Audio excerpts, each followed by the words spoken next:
तहरीके इंसाफ का 9 मई को जलसे आम के इनेकाद का फैसला। तफसीलात के मुताबिक पाकिस्तान तहरीके इंसाफ के सीनियर रहनुमा और रुकने कौमी असेंबली शेर अफजल मरवत ने निजी टीवी के प्रोग्राम में गुफ्तगू करते हुए कहा कि हम यौम 9 मई मनाने जा रहे हैं।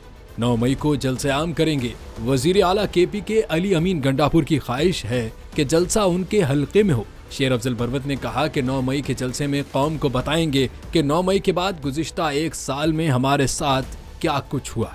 शेर अफजल मरवत ने मजीद कहा कि गुज़िश्ता रोज अडियाला जेल में होने वाली मुलाकात में बानी PTI ने कहा कि अपनी रिहाई या वक्ती फायदे के लिए पाकिस्तानियों के हुकूक से दस्तबरदार नहीं हूँगा। शेर अफजल मरवत ने कहा कि सऊदी अरब के हवाले से मेरे बयान पर बानी PTI ने मेरी सरजनिश की। बानी PTI ने कहा सऊदी अरब के हवाले से बयान मुनासिब नहीं था।